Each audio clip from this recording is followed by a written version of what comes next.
The snow has finally become AAA rated. This time we are coming live. Well, not live, but almost. From Alaska, Africa, and Australia.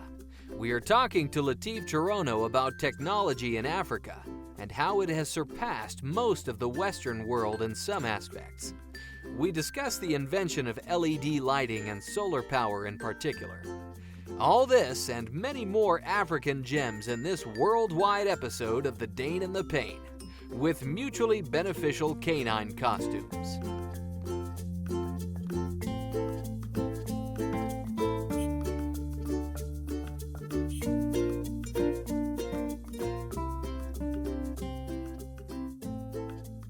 Welcome to this morning show of the Dane The Pain.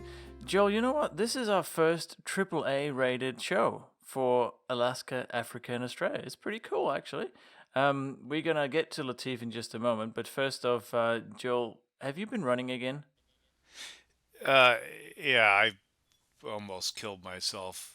I posted some pictures of this climb I did on Sunday or 2 days ago, and I don't know. Maybe I'm just having my first feeling of what it's like to feel old because my hip hurts. It feels like somebody But kicked my hip. So is this the new hip or is this the old hip?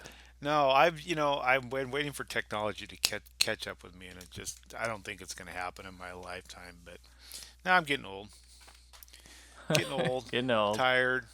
Ah, So what's going yeah. on in Australia? By the way, Oh, hey?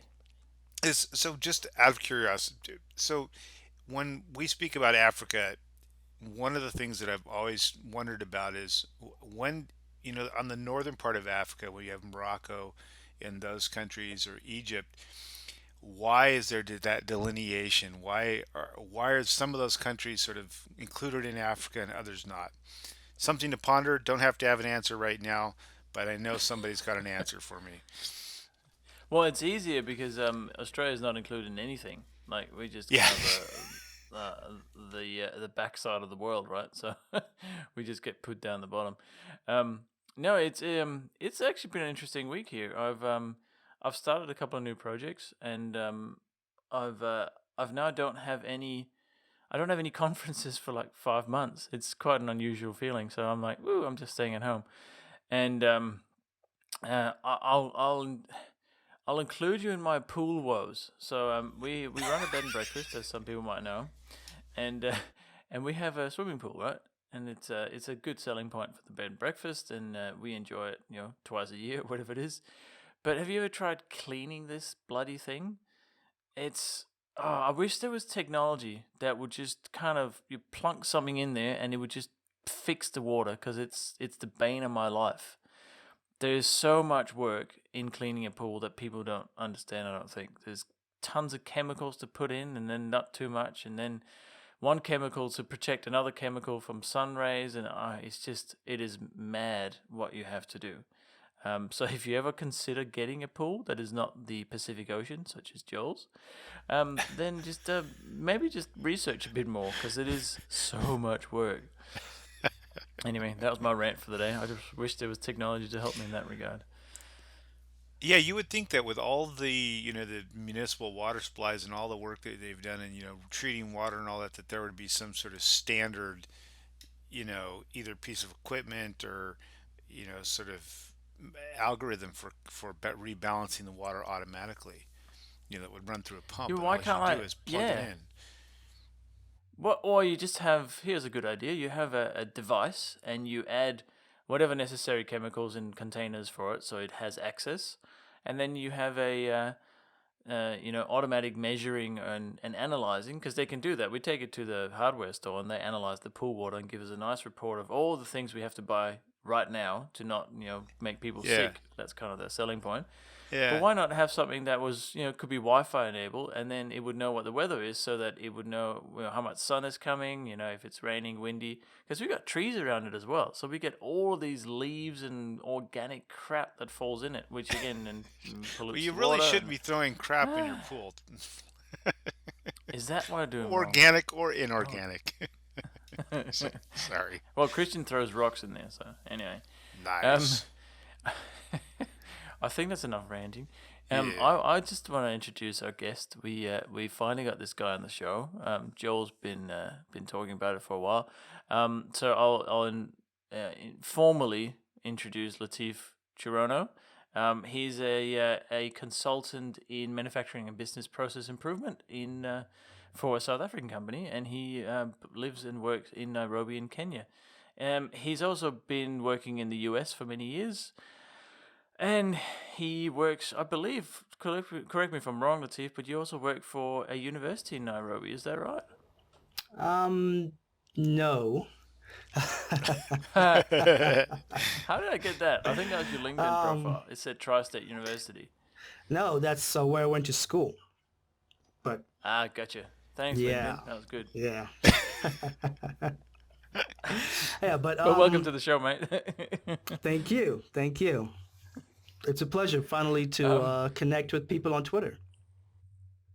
yeah, I know, it's pretty cool. And it's kind of mad. I don't think people realize that when I said it was AAA rated, it's a big deal because we are now in 3 vastly different time zones, like Alaska, Eastern Africa, and Eastern Australia. And it's just making this happen is actually quite a feat. I'm pretty happy with it. Yeah, it's technology. Hey, what can you say? Yeah, as long as I didn't have to program the time zones. Holy moly! Yeah. Great. Well, thank you So for inviting me to the show. yeah, you're very welcome. Now I'm gonna let you take over, Joe, because you've been talking to Latif about this conference he's been doing. Well, I was more one of the reasons I love Twitter is just for this reason because I don't live in Africa. I've barely touched Africa once when I was younger in Morocco. You know, I and so it the amount of people that live in Africa. Um, I think that I was looking, 6 of the top 30 countries by population in the world are on Africa.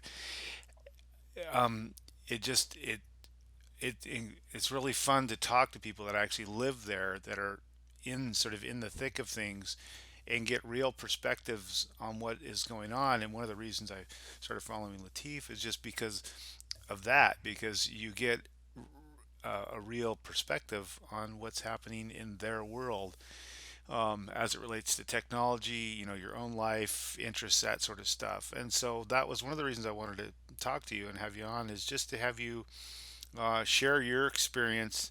Maybe the first question is, what are you one area of technology that is making a difference in the people that you work with and live around lives?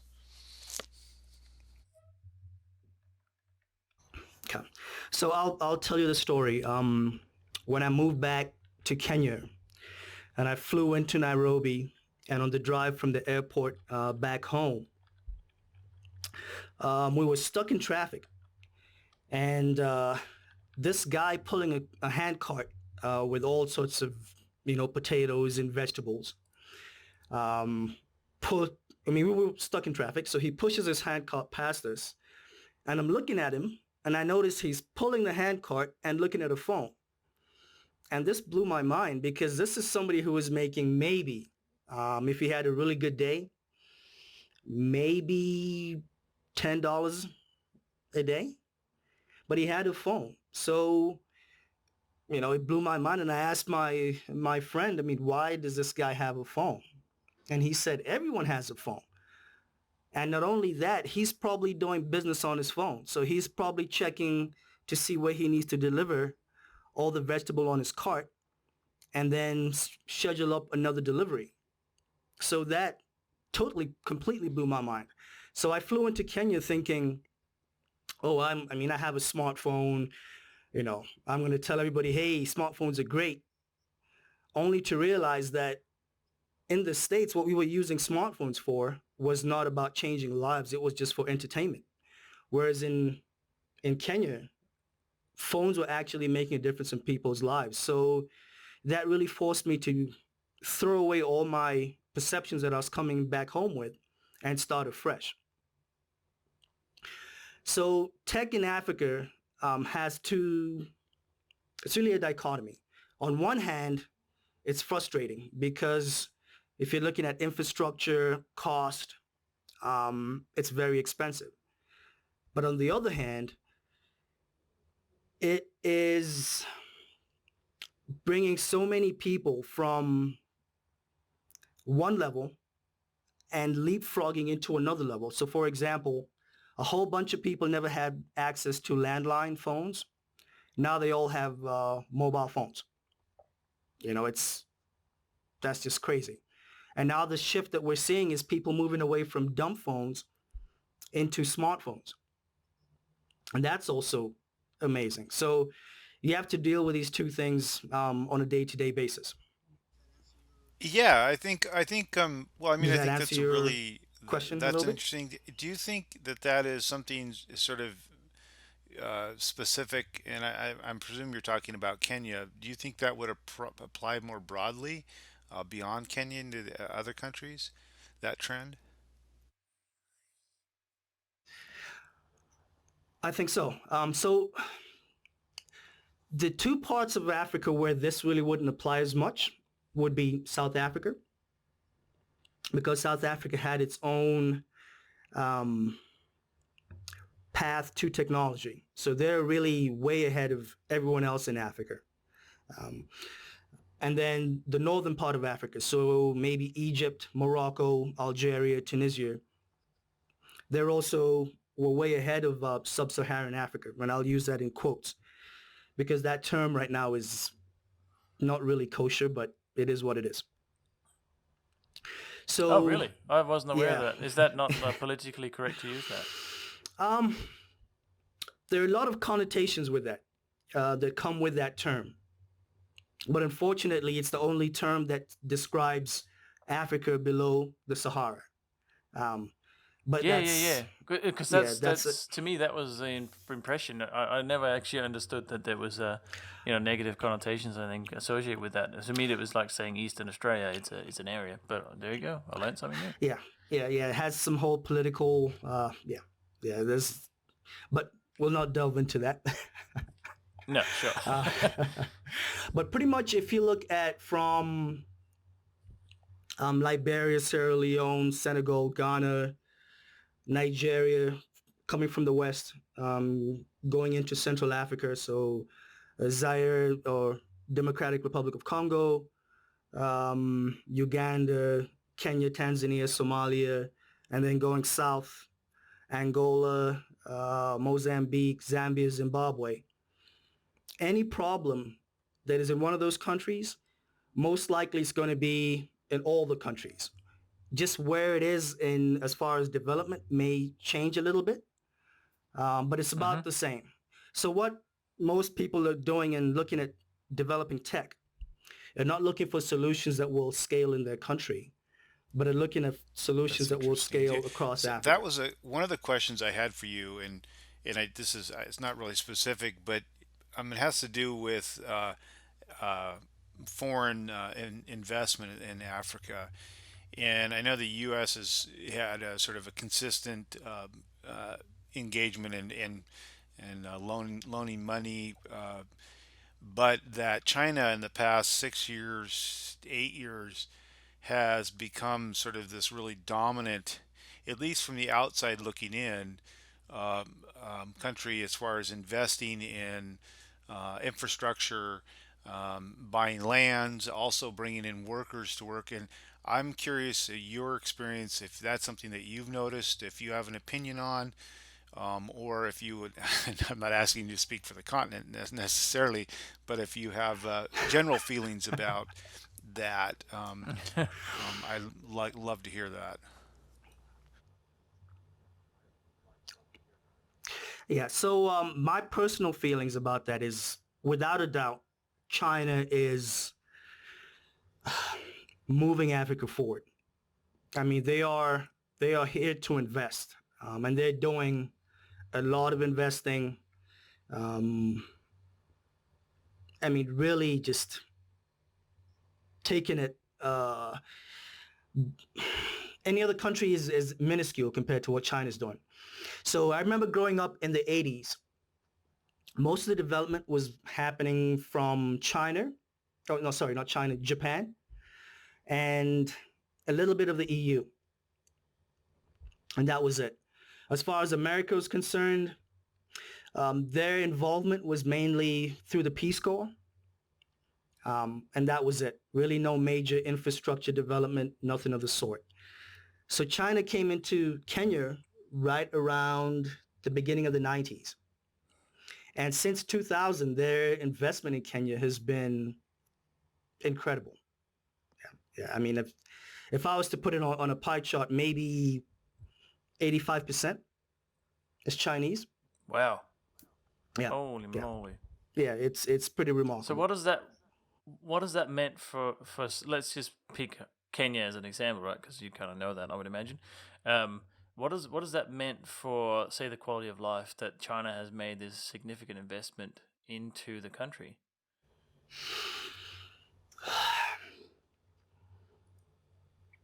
Since most of these projects are really large-scale infrastructure projects, it has touched the lives of many.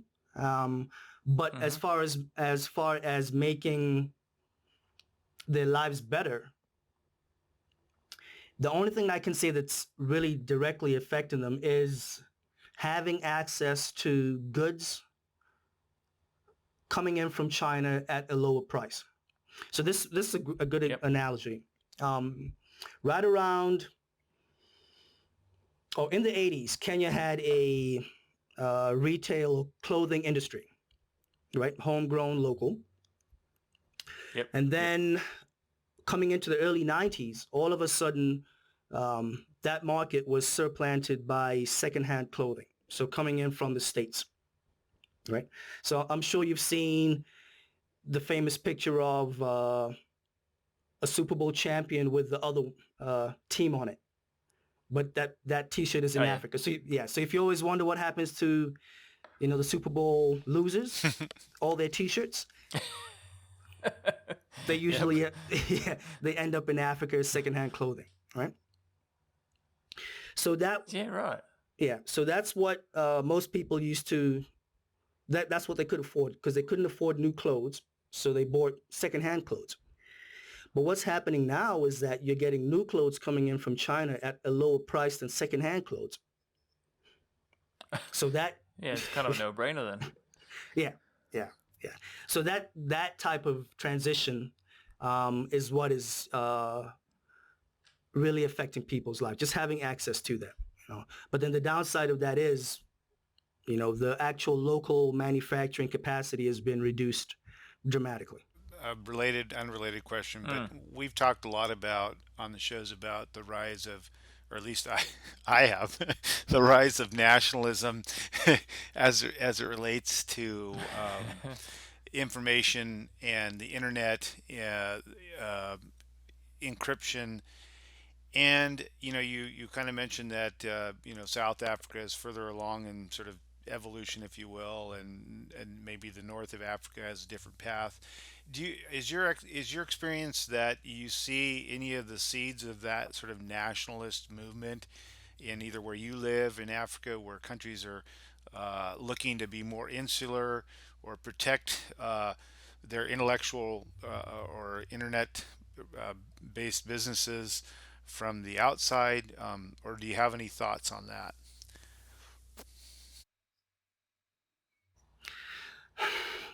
So with regard to tech and IP and that, as far as Kenya goes, Kenya right now is actually very open as far as having access to information.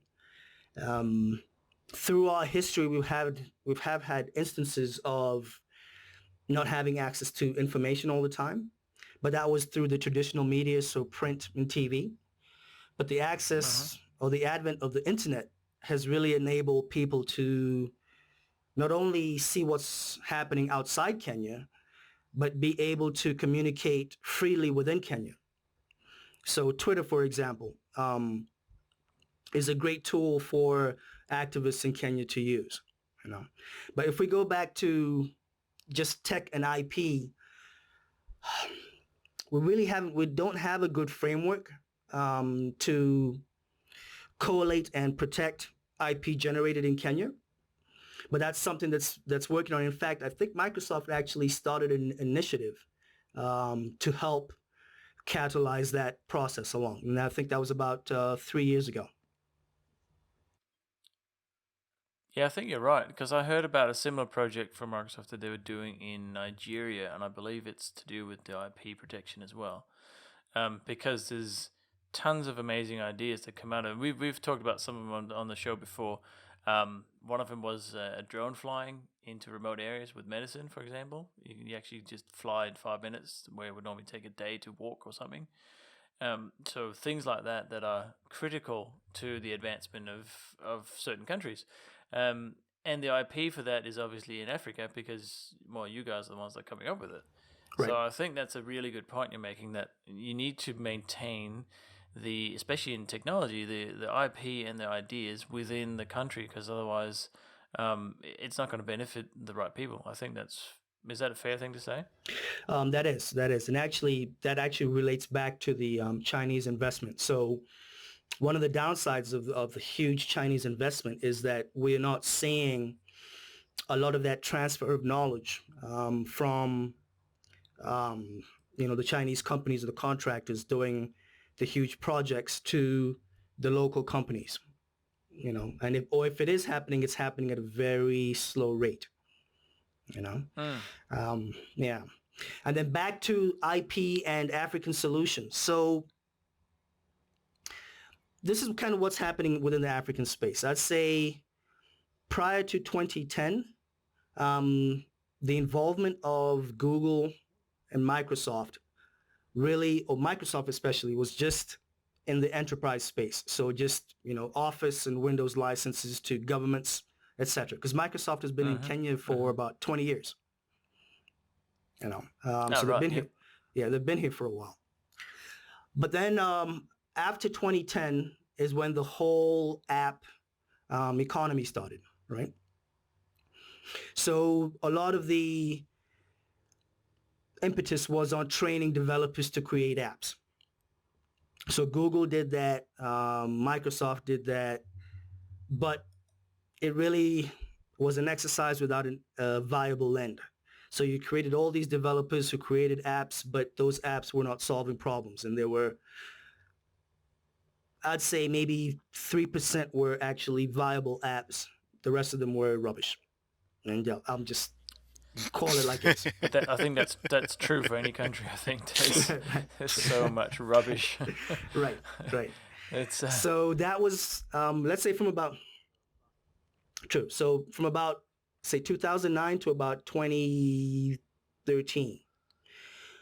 But after 2013, what's happening now is that the focus has moved away from app development to actually looking at startups who have viable solutions.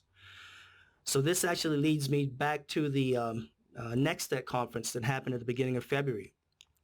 So I don't know if you were aware that Microsoft created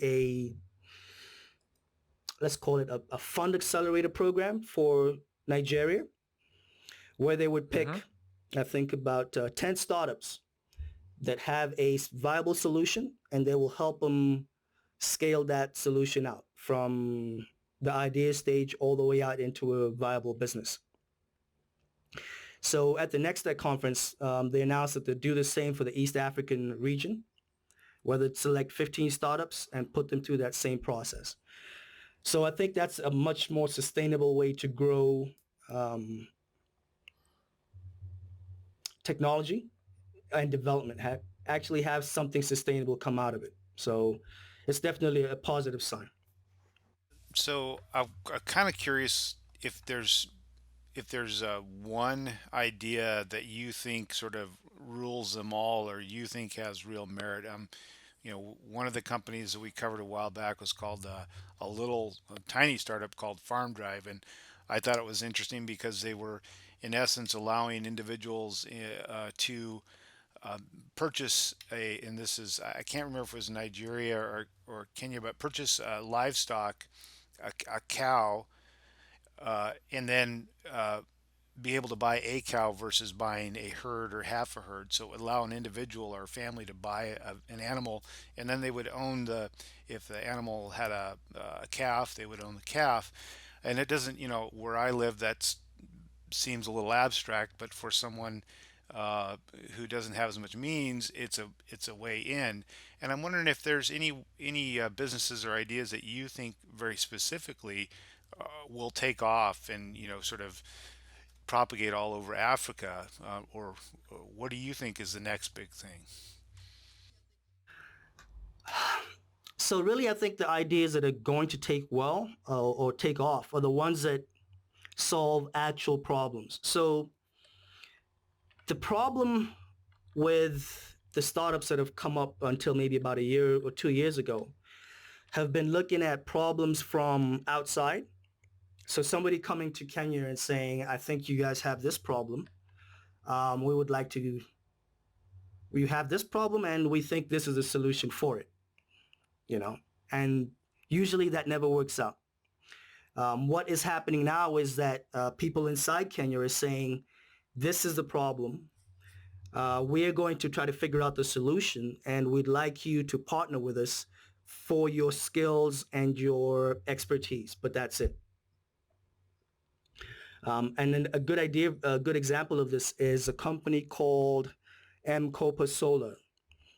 So what they do Oh, is, yeah, that's a mouthful. Is that something that I could find very easily, or do they yes, have a website? yes, they do. So just type in MKOPA.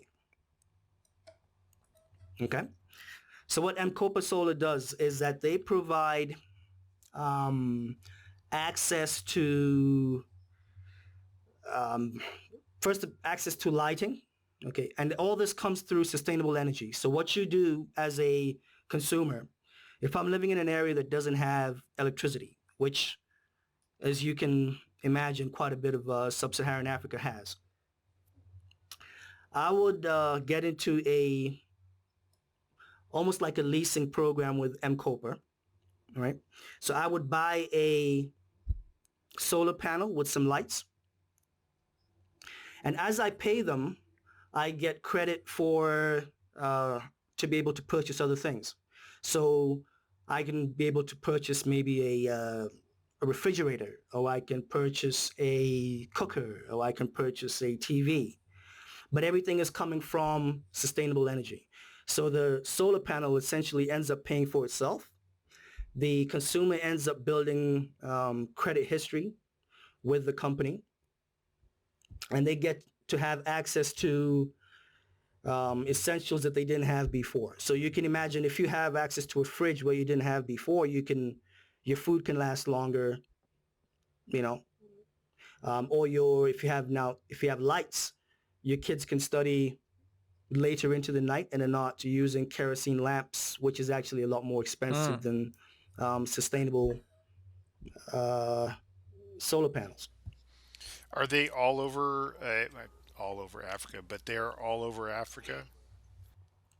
So they're all over East Africa at the moment, and they're looking to expand into Southern Africa and into Western Africa. It's Yeah. interesting because I'm just reading through. Yeah, I'm reading through their products as well. And you get a 8 watt high quality solar panel, so which is what you were mentioning, Latif.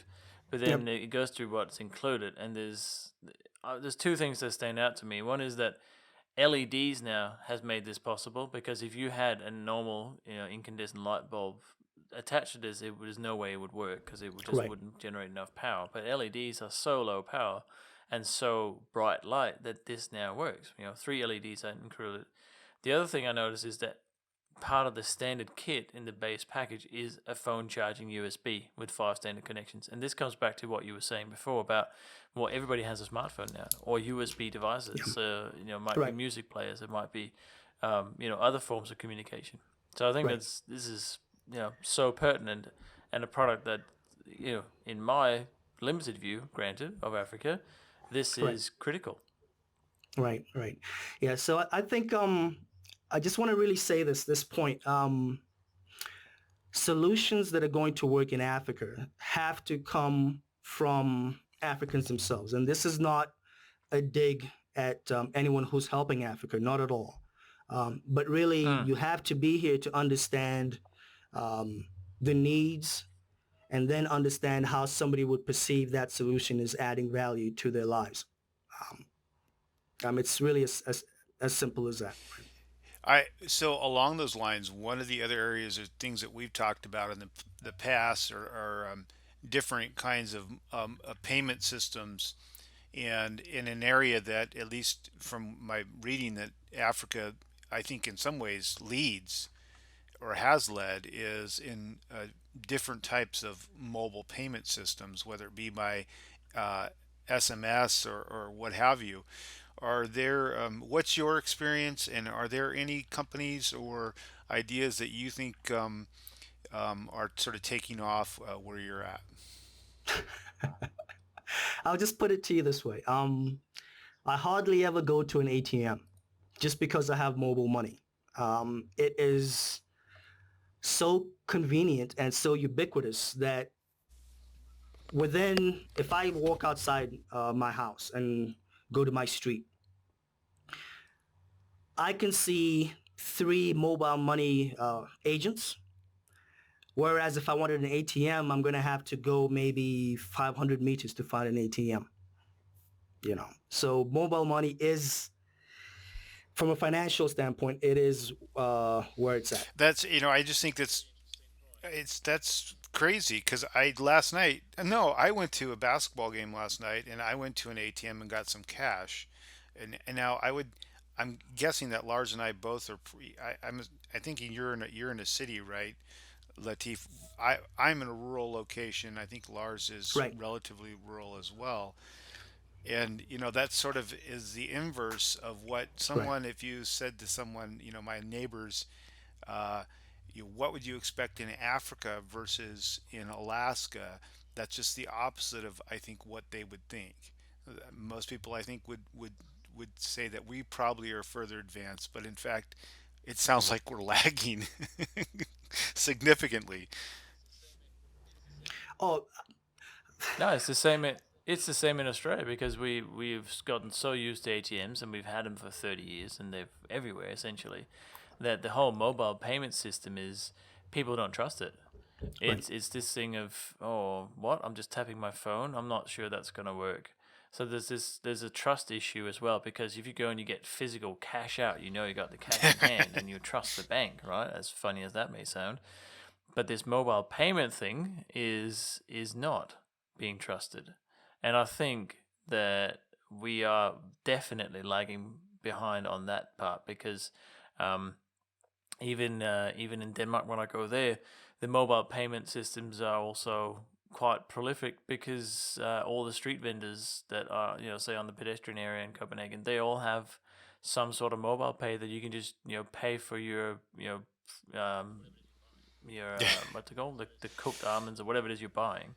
So So I think is it Australia's definitely behind on that as well. is it so when when you're going Yeah, about your day, definitely. are you using point of sale systems like, in the States it would be box, where they're swiping your card or something like that, or are you using the phone to actually send money that way wirelessly?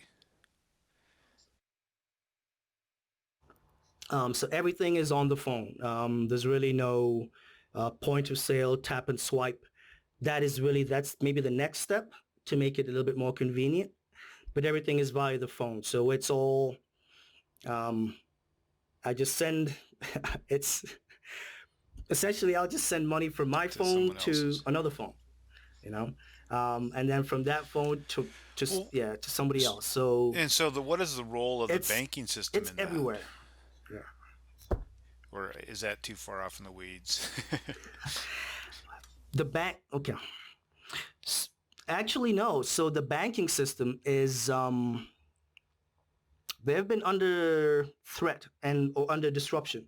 I'm really trying to figure out how do they get back into the game, as it were. Because for most people, the problem with the bank was twofold. One, you just, there wasn't a bank close to you. It was a trip to go to the bank. You have to think about, how am I going to get to the bank?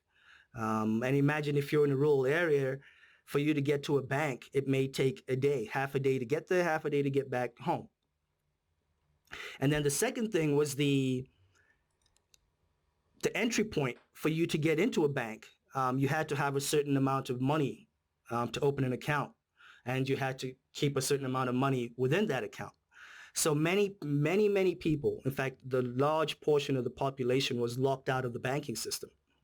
So what mobile money did for them is it enabled them to be able to transact securely and now build trust within their transactions. And there's no going back. So now what the banks are trying to figure out is how do they compete with a similar product, and that's what they're trying to roll out in Kenya. And it's in the air whether they're going to succeed or not. So Well, so do you want to take a minute and tell us a little bit about what you do, what your job is now, and sort of what's next for you? Right. So a little bit about myself. I grew up in Kenya. I went to university in Indiana, for mechanical engineering. I spent a little bit over a decade in manufacturing, specifically automotive manufacturing and later in electronic device manufacturing. Moved back to Kenya in 2011, and the reason for that was twofold. First was the economic downturn caused by the global financial crisis. And secondly, and actually this is more important as I came to realize after moving back to Kenya, was a renewed sense of purpose. So I realized I really wanted to help more people um, and more businesses in Kenya and East Africa and across Africa add value and improve their processes. So it's been really exciting because like what we're seeing with tech, being able to leapfrog certain phases, businesses are also going through the same thing. So it's very exciting to be in this particular space at the moment because if done right, African businesses can really move forward and scale quickly and achieve much better results in a shorter time frame. And since not a lot of work has been done in cataloging this information from an African perspective, it's really exciting to be in that space. What am I looking forward to do in the future? Just trying to see where process automation and falls in with an African context. How can we make it work with relation to where we are on the continent? Personally, I'm a huge Microsoft fan. You may have picked that up throughout the podcast. And also being from Kenya, kind of an athlete as well. So a big runner, cyclist. Yeah, but just trying to enjoy my time back on the continent, as it were. Interesting. I was reading some of your tweets the other day, or maybe it's a week ago. I can't remember. Yep. And you were kind of having a thought process out loud on Twitter about the McDonald's, the way they serve food in Nairobi. And I especially, there was one of them I thought was fantastic. He said, "Oh, it's got the exact same process except for the number at the end where you have to wait for your food." yeah, So the fast food concept is no longer fast. I thought that was a very, very pertinent observation. yeah. So what's happening in Kenya now is you're having a lot of corporates coming in, so retail corporates. So Burger King is in Kenya now, Subway, KFC, because they've realized that there's a subset of the market that can afford uh, that meal. So in Hmm. the States, Burger King is fast food, right? But in Kenya, the price of that meal actually makes it an event for a family to go out and eat at Burger King. Ah, So gotcha. so it's actually moved up a tier. So Burger King is where Applebee's is in the States. If that would be a good Okay, analogy. yeah, right. Yeah, yeah, So it becomes an outing more than I'll just grab a meal. right, correct. Well, that's a long journey. Would you say that your experience? I'm sorry, Lars. One last thing. Would you say your experience is shared with a lot of folks as far as coming to the States or education, or would you say that you're kind of an exceptional guy, which obviously you are, but you know, is you, yeah, that's right, that's right. That's the politician in me. Backpedaling. Because it strikes Yeah. you strike me as a Yeah. pretty a pretty unique individual, and but I don't want to make that assumption. Have a lot of people followed the path that you've taken, or Um, Quite a bit. So Kenya is somewhat of an anomaly within Eastern Central Africa, just because since independence, we really haven't had um, major periods of civil strife or civil unrest. So it's been a very stable country, which means that people were able to get education, and there's quite a bit of the population that is working outside Kenya. Um, but what's happening now is that people are, those expatriate Kenyans are realizing the opportunities is back in Kenya and actually moving back or reinvesting their savings or capital back into the country because the future is looking bright. But we also have our own major problems that it would behoove me not to say that. I mean, corruption is the main one. And that is the most frustrating thing about living in Kenya right now is nothing works as it should, and not because of Mm, incompetence, mm. but because of corruption. And I think only time is going to take care of that animal. Yeah, it's Yeah, just going to take that some is a time. real problem. So, Yeah. I mean, I wasn't going to pollute the conversation earlier, but I used to live in South Africa for a bit as well, and it was so rife there as well. The I think you're absolutely right. The corruption is what holds countries back because um, the personal gain instead of the social gain is just it just it misses the mark by such a huge margin that it just it just doesn't work. And corruption is great for the individual at that moment, but it's not benefiting anyone else whatsoever. True, true. And until we get to a point where the average person realizes that if I follow the right path, um, I can still make ends meet or actually move my family forward without having to take the corrupt path. Until we get to that point, Uh-huh. corruption is always going to exist. It's just Yeah. human nature, and this is how it is. Oh yeah, definitely, Yeah, definitely. I mean, it's been in every country. Well, it is in every country except maybe Iceland and Finland or something. yeah, um, uh, but right, right, I could have a go at them, but let's not.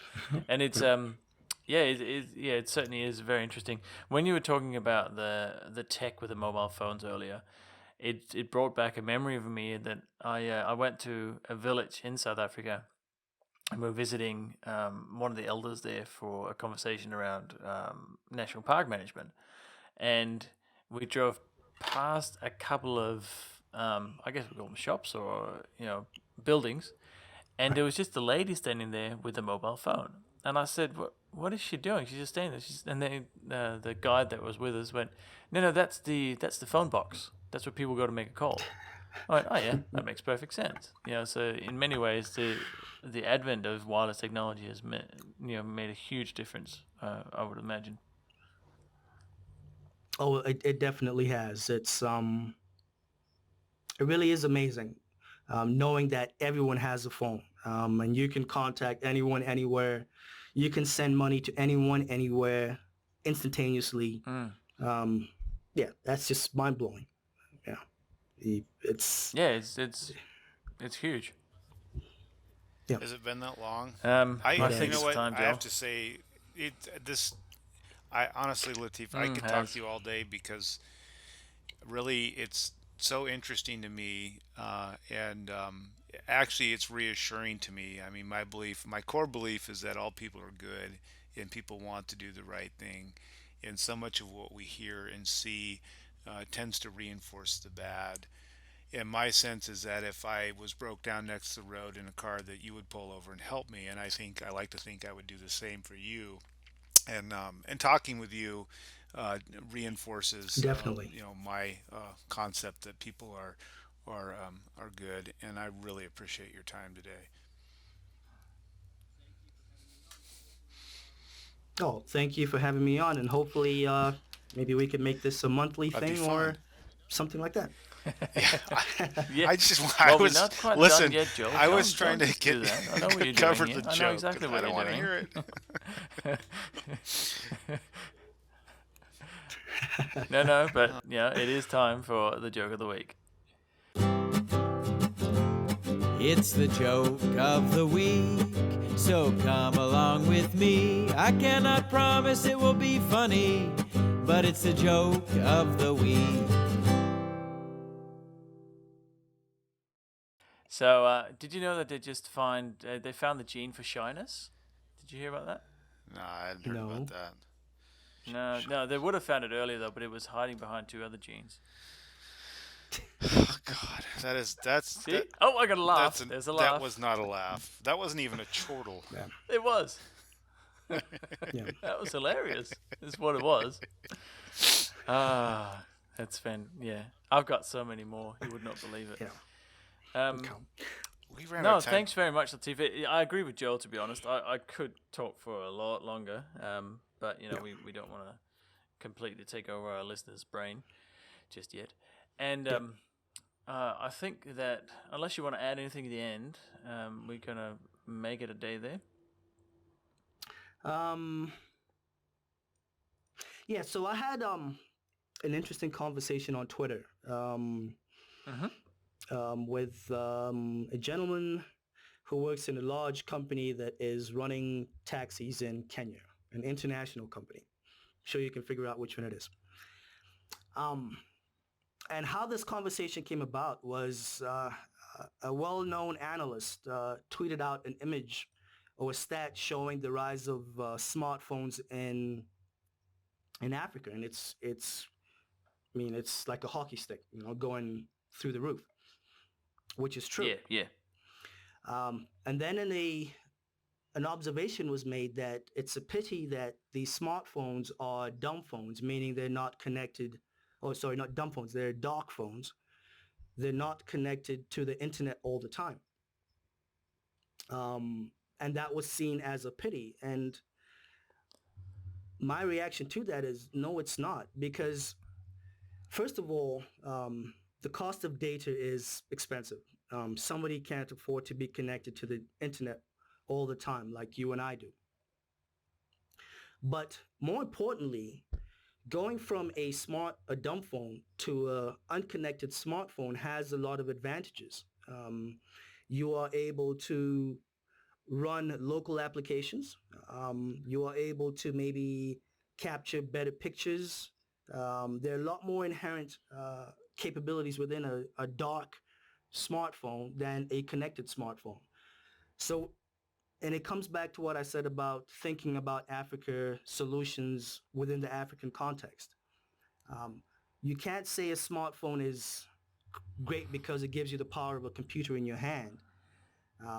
For somebody in Africa, that may be the 15th most important thing on their list or the reason for having a smartphone.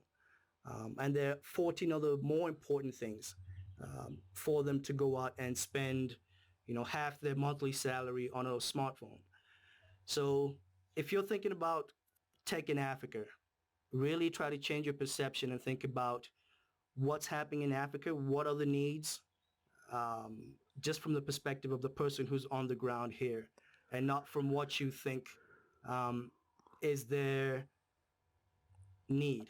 Because more often than not, what you think is their problem, that really may not be their most pressing need at their time. That's a very good point. Unless you are next to that guy with the actual issue, don't pretend you know what it is. Yes. From your lips to Satya Nadella's ears. Directly. Yeah, I still believe that he listens to the show. I'm sure he does. He is an avid listener, and when we play cricket, we talk about the show quite often. So. Yeah, he's actually very. Well, I would always pick you as a cricketer. Yeah, I'll have. Yeah.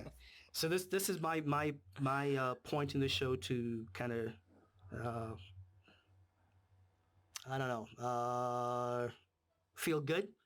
I got to meet Satya Nadella when he was here for the Windows 10 launch, and he is an amazingly down-to-earth person. Like, yeah, just an amazing Awesome. person. Yeah. Well, I've never met him, so I'm All right. I'm envious. You never will. Never will, exactly. And He's got a restraining order. I think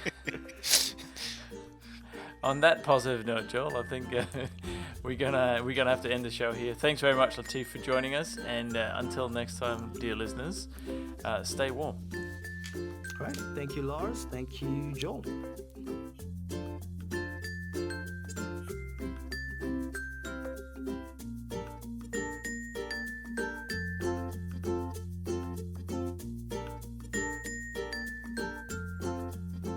This has been another episode of The Dane and the Pain with Joel and Lars. We look forward to having you back next time. And until then, toodaloo.